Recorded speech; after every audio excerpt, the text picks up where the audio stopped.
Dude,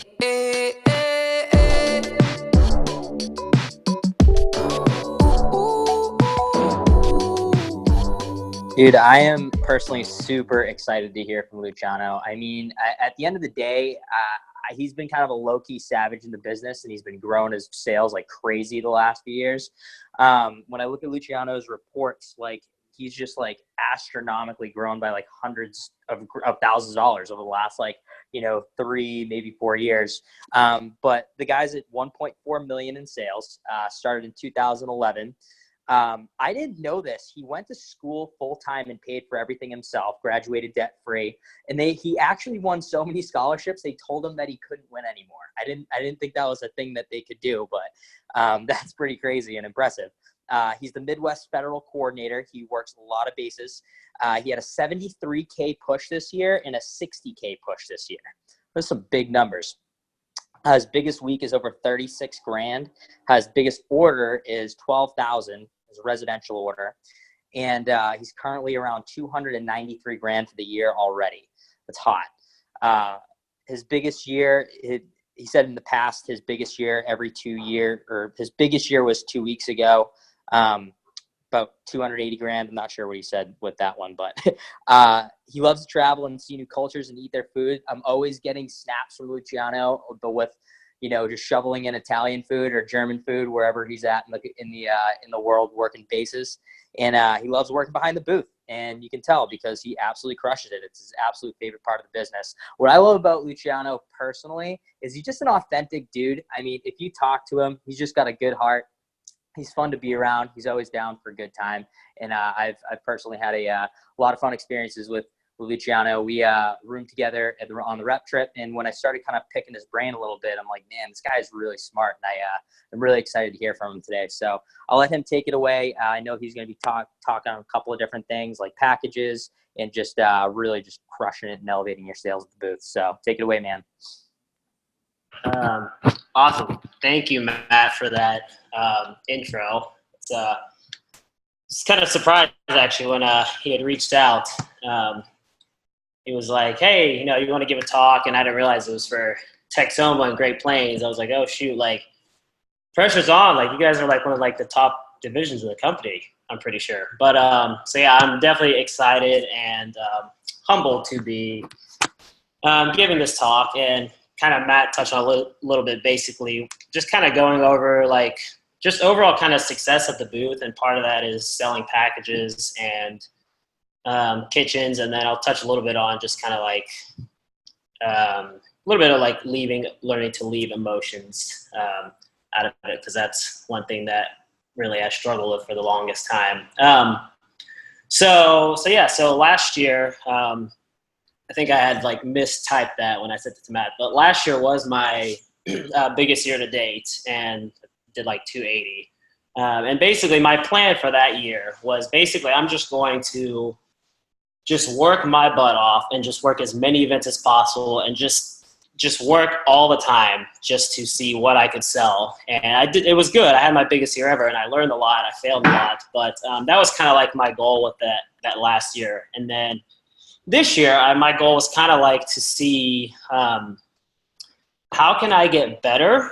How can I get better at the days that I'm already working without having to basically work more than I already was? Because I know Matt had mentioned, like, I really like to do other things besides work a show every single week, every single weekend. I have friends I like to hang out with, like to travel, trying to learn how to play golf. So that takes a lot of time in itself. So this year, basically, I've noticed my biggest factor to kind of like the increase in sales was, like I said, I haven't worked more than I usually do. I've actually cut out a lot of shows. It's really just increasing my average order. And part of that was, selling packages and kitchens or selling more kitchens and more packages. So kind of at the beginning of the year, I remember I flew out to Colorado twice, actually. The first time with some buddies, second time just by myself. I had an open week and I just kind of wanted to have like a recharge week to just kind of snowboard during the day and come back and just journal and read and just kind of hang out and get ready for the year. And one thing I was focusing on that trip was, how can, I get better? How can I become more efficient during the days that I'm already working, basically? So I noticed two things that basically had to get better at was, having a bigger average order, selling more at the booth, and then keeping my emotions in check while I'm working. So for me, again, that meant I had to sell more packages because I did every now and then I would sell like a flatware combo, once in a while. But and then like a kitchen, I had never actually sold a kitchen at the booth, which is crazy when I thought about it. I sold a couple in-home or a few in-home like service calls, but never at the booth. And I realized like at the beginning of the year, I had to kind of change my mindset of like what was possible for myself at the booth and actually really believing it. Just because, it sounds like an easy step, but for me it was really tough because in the past here in the Midwest, those of you who may not know, we for the longest time have kind of been like the low end of the totem pole of regions. And I basically had told myself this story that, people in the Midwest, like they can't afford this stuff. Like if they buy a set, like that's awesome. But like people don't, spend 3, 4, 5, 6 grand at shows. Like that's crazy. And I really had to kind of take a step back and say, hey, other people are selling this. Like I've been in the business for 8 years now. Like, why am I not selling this stuff too? Like, it's like, I thought to myself, all these people out in Texas are all selling packages and kitchens.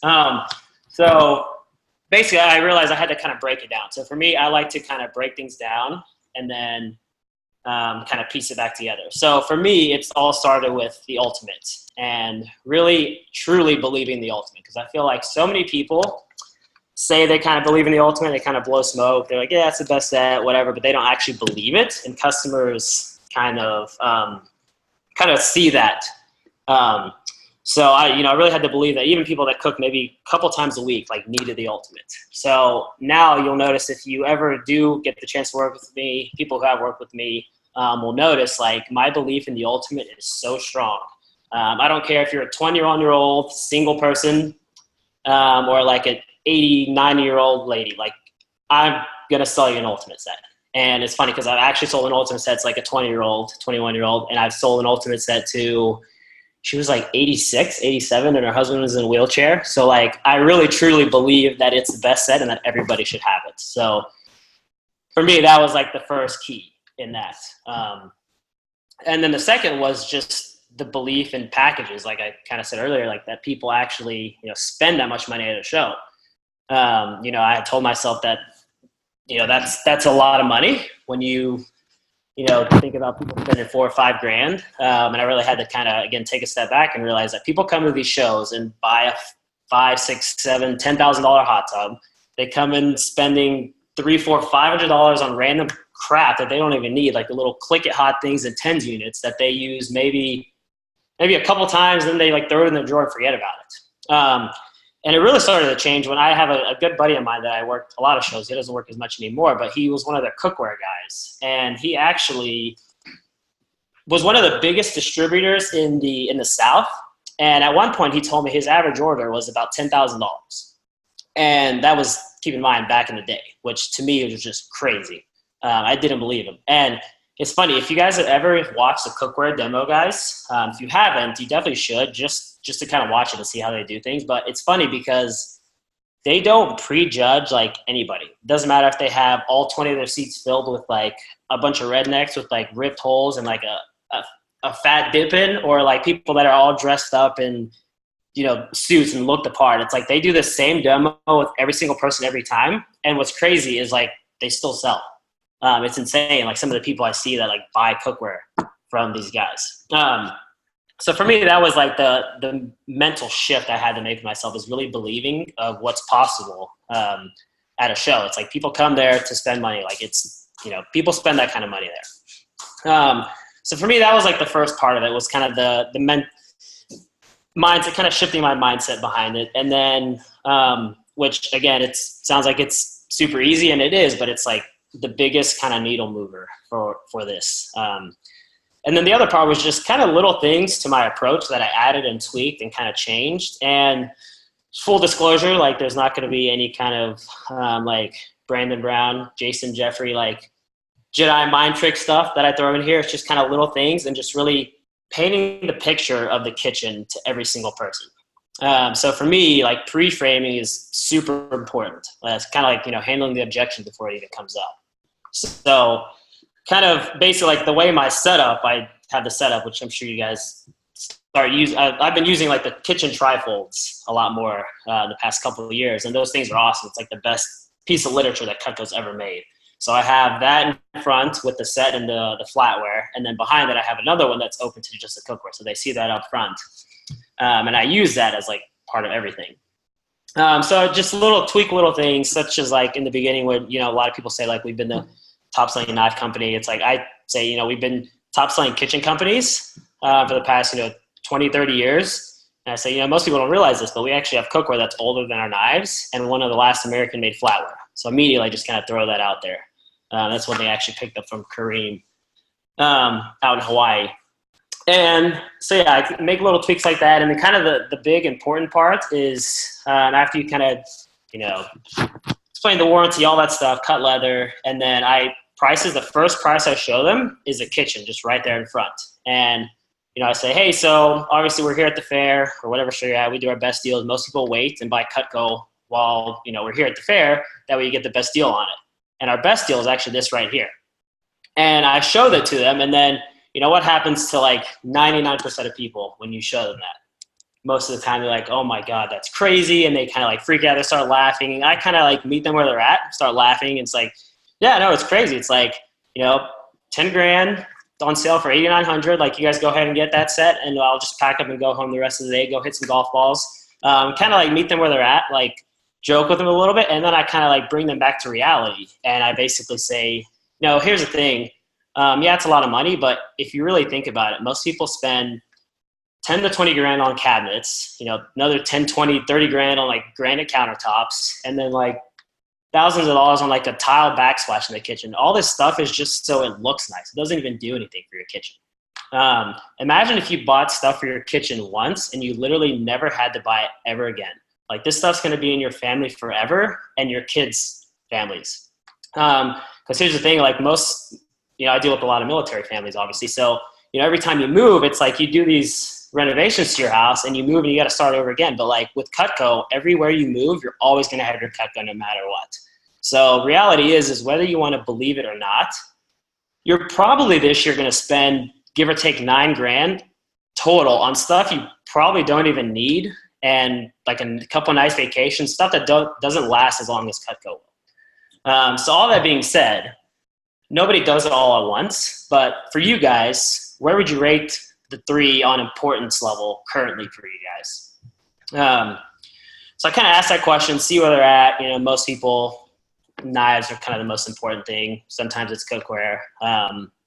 But most of the time it's knives. But I kind of asked that question to kind of gauge where they're at in their thinking, like what they need more currently. So once I do this, it's funny because after I do this whole like intro, after I show them the price and they like freak out, and then I kind of explain it to them why it makes sense. It's like almost every single person, they're like, oh yeah, that makes sense. Like I see the value in doing that. So basically I know there's kind of a lot of different ways that people do kitchens. That's kind of the beauty to me about this job, is they're not like one right or wrong way. There's better ways maybe to do things, but I personally go through the kitchen and packages just through upsell. Again, I like to kind of break things down. So, if they said the knives are kind of most importantly, I, do the demo on the knives, close them, find the right set for them, close them on that set. And side note, actually, most of my sets, even when it's a homemaker, that's always with steak knives, because I kind of, I'm sure you guys do this, but plant the seed of like the flatware. Like, hey, by the way, like most people do the steak knives just because when you do the silverware, like they come with the little table knives. So most people don't want to have, 12 table knives and 12 stainless table knives. So that's why everybody does the steak knives.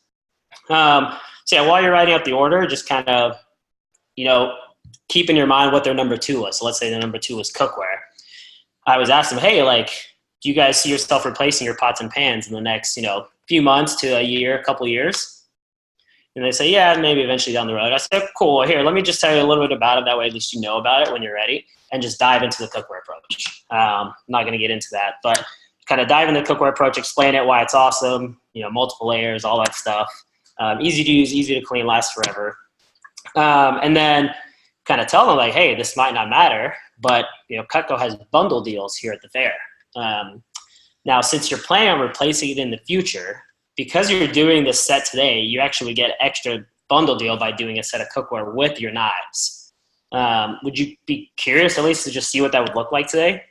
And then, find the right set for them, go from there, awesome high five. If they, decide to do it, awesome high five, write it up. And then for me, it's also really important to get them excited. Like I kind of tell them, hey, like you're going to love your knives. You're going to love your cookware. Like imagine how awesome it's going to feel to literally go home and clean out all those cabinets that just has a bunch of pots and pans in there and like all your knives. Like you're never going to need that again. Get them super excited. I'm going to send you recipes and tips and a whole bunch of stuff before you even get them. So yeah, kind of do that. And then after that, kind of build rapport a little bit. And then I say, hey, so, what's awesome, you guys have 2 of the 3 things from our Cutco kitchen that I told you about at the beginning. So just curious, like eventually, like, do you see yourself replacing your silverware in the next year, couple years, maybe a few years from now? Cool. Well, just so you guys know about it, like at least tell you about it, so you kind of know what's cool about Cutco silverware. So when you're ready in the future, you guys at least know about it. So kind of dive into it, explain it, and then 1810, dishwasher safe, all that stuff. And then I have them actually cut the leather with the table knife again, because they did it with the steak knife, but when they do it with the little table knife, it's like another like whoa moment because it's so small and it cuts just like the steak knife did. So kind of do that, and then this is where I kind of say basically like, hey, now just throwing this out there. I am going for my biggest year yet at this fair. Goal is to sell $20,000 or whatever it is. Kind of. I've been coming in here every single day, spend thousands of dollars on marketing to my past customers, like working really hard, really tie them into your goal. And say, it seems like you guys are going to get the flatware eventually, right? Sometime down the road. Cool. Well, I mean, if I could, again, just throwing this out there, if I could go out of my way and maybe sweeten the deal, like do an extra crazy deal, would you guys maybe be open to possibly adding on the flatware while you're here today? Just kind of see how they respond. And if, they say yes, whatever, high five. Cool. And then again, get them excited. Like, hey, you guys got the Cutco kitchen. And the other kind of thing I forgot to mention is that I say like, if I could go out of my way to sweeten the deal for you guys or do like a crazy deal out of my commission, would you be curious at least to see what that would look like? And then I kind of say, by the way, like, just to let you guys know, it's not going to be near the price of what I showed you in the beginning, because they've already seen that price. It's not much of a deal. It's just kind of pretty close to full price, basically. I forget the exact price I do, but I say, hey, like, by the way, it's not going to be anywhere like close to that price. So yeah. So again, if you close them on that, cool, high five, get them excited. Like, hey, you guys are literally done forever. Like, you're always going to have this Cutco. It's going to be in your family and your kids' family forever. Like, you're done. So get them excited about it. Even I take a picture with them, make them feel good, make them feel special. But that's kind of like basically like the rough frame of kind of how I do things. And I had my first 2 kitchens this year at the booth were at an event back in May during I think it was the virtual push. And it's funny because both of them were like pretty much the exact same frame as this. So like it started with the knives. The first couple, she really liked the flatware, and then the cookware was kind of a stretch. But they ended up adding on the cookware. And then the second one, it was like the flatware was like, oh, I don't need this now, like down the road eventually. But she needed knives and then wanted cookware, and then just kind of added on the end. So that's kind of why I ask every single person, like, where would you rate these on importance level, so that like, they need knives, they kind of need cookware, and then eventually they'll need silverware. That way what to focus on. So again, yeah, that's kind of the framework. I like to kind of break it down and do it kind of as through upsell. Now, all that to say, yes, I'll be the first to tell you, it does take the right person, but, to buy a kitchen or buy packages. But the thing is, you have to create these habits now so that you are ready for that person when they come up. It's like I said, like I do the same demo to like a 21-year-old kid to like a 9-year-old, like old lady single by herself. Like I do the exact same demo. Are they all going to buy kitchens? Are they all going to buy packages? No. But like I want to keep that habit in place so that when the person that is primed and ready comes up, like I know my demo's on point. So one thing, like I've been working a lot more in mentoring this year with Seth, and one thing he taught me that I've kind of adapted is like we don't rise to the occasion, we fall to our standards. I know he says that all the time. So it's like, you know, what's your standard? Is it when a money couple comes up, you do your best demo, and like when someone that doesn't look like they have money, like you do a 5-piece demo or homemaker demo and you're happy with that? Or is it like you do the same thing every single time with every single person? So, you know, what are your standards? And then also it's like not everybody buys kitchens, obviously. Like most people will not buy a kitchen. But the cool thing is when I explain it this way, and when you explain it this way, kind of paint this picture of how everyone's goal is to get the kitchen, you kind of like build this long-term relationship. And like I base my goal with every single person is to say, hey, like I know you bought this homemaker, I know you bought this 5-piece, but like we're not done here. Like my goal is to help you get, you know, full Cutco kitchen. Like I have the backdrop behind me. Like my goal is to have your kitchen looking like this one day. So like when you're ready, I'll be your guy. Come see me at the show next year. You'll get my emails. You know, I know you started out with this, but next is a flour, next is a cookware, next is upgrading your set. So like I paint that picture with every single person so that they know like what the goal of our relationship is, basically for them to have everything one day. So kind of wrapping up on that part, basically the two important things for me was kind of the mindset mentality of kind of what's possible at the booth. Again, not working harder, but working smarter, getting better at the times you're already working. And then just the little tweaks and changes in the approaches, just kind of painting that picture with every single person that we're a kitchen company, not just the knives. And then the other thing I kind of wanted to quickly touch over that had something that had a really big impact on me is learning to kind of leave emotions out at the booth. So for those of you who know me, may or may not know this, I tend to be a pretty, I guess, say emotional guy. Not like that I cry all the time, but just like I'm really like passionate about things that I like care about, essentially. So things that I enjoy, people and things that I enjoy, like I'm really passionate about. And one of those things, like Matt said, like I really enjoy working at the booth. So it's like for me, it's when I do a demo for a customer and you know, they come up and they say, hey, they need a new set of knives. Their mom has Cutco. Their friends have Cutco. Everyone tells them to get Cutco. Like they've seen a demo. Like everything's perfect. Like we're right there. We have discounts. Tell me about it. And I do a demo.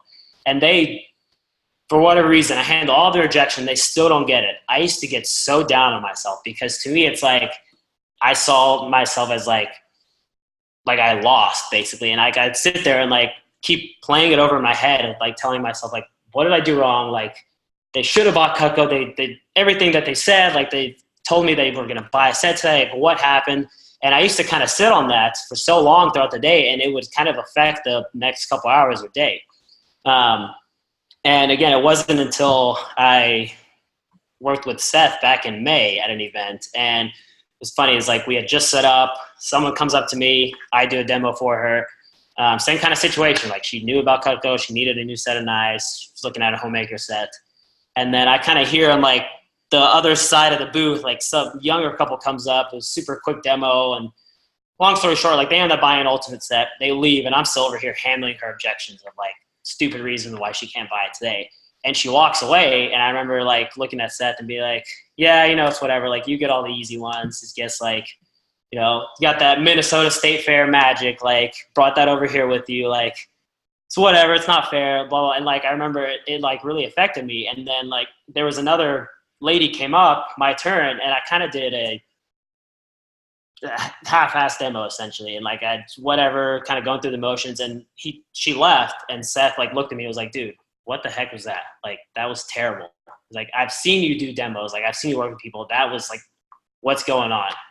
And I was like, yeah, like, you know, I'm still pissed. Like that lady didn't buy Cutco's. She should have bought it. And he kind of like, for those of you that know Seth, like he's like 90%, 95%, always joking, always in a good mood. But that small percentage, when he's serious, he's serious. So he kind of like had like a coming to Jesus moment with me and was like, dude, like she's gone. She left like an hour ago. Why are you still thinking about that? Why does that matter? And basically it's the thing I got out of that conversation we had is that you can't dwell on that anymore because like literally she's gone. There's nothing you can do about it. By you letting that affect you, you're potentially taking $1,000 $3,000 of income out of your pocket because you're still thinking about that situation that happened that doesn't matter anymore. And like the next person that walks up could be that next Ultimate or Flatware or Kitchen. And because you're not giving it your all, it's basically like you'll never know. So you're kind of like wasting that opportunity. And then the other thing, it's like you form this kind of weird tension at the booth where like you're kind of in a bad mood and you're salty over there kind of doing your thing. And like the other person's in a great mood because, they had an Ultimate set and then they sell another Ultimate set and they sell a package deal. And like it gets to this weird tension where like it's like they are scared to do well because like they don't want to do too well because they don't want you to feel like really bad about how bad your day going. It's just a mess all around. Like for the booth, for Cutco in general, for the customers, like for yourself, it creates all these problems that are just not necessary. So one thing that really kind of led to big growth in my year was just realizing that all I can control is the person right in front of me at that time. And if I do my best demo, build the best rapport with them, get them laughing, handle all their objections, if I do everything right that I know was done right to my ability and they still don't buy Cutco, like in my mind, it's like, cool. They weren't ready to buy Cutco yet. Like they weren't going to buy Cutco anyway. On to the next one. Who cares? Who's next? Like move on to the next person's going to buy Cutco. So that really had like a big effect when I kind of started to kind of change the way I look at that and change my learning to leave basically emotions out of the booth just because if they're gone, they're gone and it doesn't matter anymore. And last thing you want to do is create that awkward energy at the booth and then it's just going to affect the rest of your day. So that's kind of a little bit I had on emotion. I kind of want to, I know Matt had said to cover like packages and selling beer at the booth, but that to me was just such an important topic that I feel like should be shared because it had such a big impact on me. And if you're the kind of person that, is really invested in their results like that, then I feel like that could really help you. So, but yeah, it's pretty much what I had.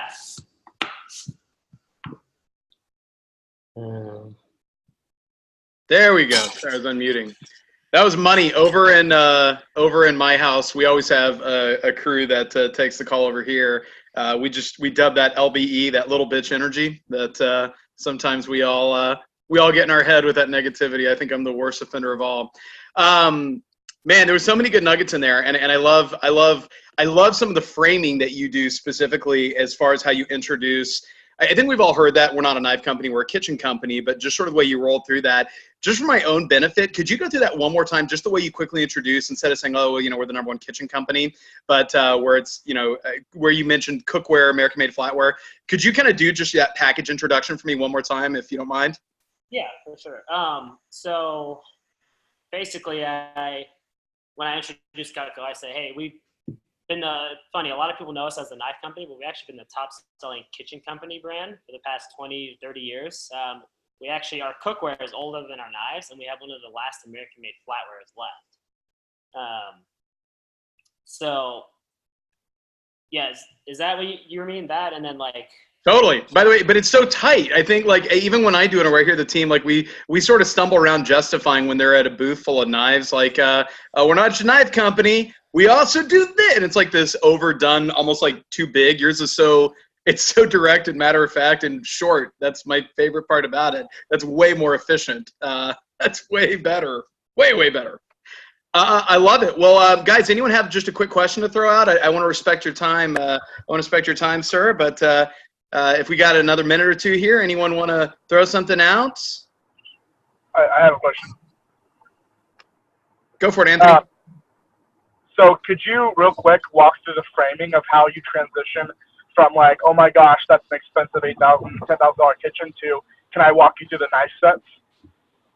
Yeah. So basically I show them, after I do the leather edge guarantee, all that stuff, I open the book to the kitchen price, and that way it's right there in front of them, so they see that expensive high price.